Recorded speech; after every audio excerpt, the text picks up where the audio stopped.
If it failed, either you fell out of love, which was your choice, or it was never love to begin with.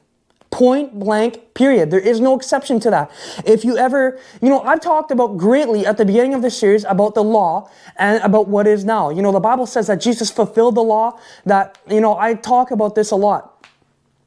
That there's a Pharisee that came up to test Jesus. I don't think he was a Pharisee or a Sadducee. I think it was a lawyer, a doctrine or a person back in those days. I don't know exactly what they called lawyers back then, but a person who was well known, a very well educated person, went up to Jesus and he was going up to test him. And, he says, Master, what are the two greatest commandments of the entire Bible?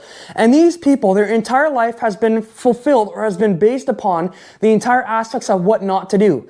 And so Jesus says, He says the two first commandments, he says that you love the Lord your God with all thy heart, all thy mind, and all thy soul. And the second is likened unto the first, where you should love thy neighbor as thyself. The entire law and the prophets is held upon these two commandments.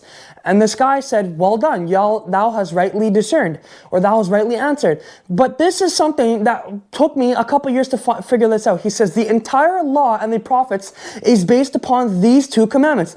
Love the Lord thy God with all thy mind, all thine heart, and all thine soul. And the second one is likened unto the first, where thou shalt love thy neighbor as thyself.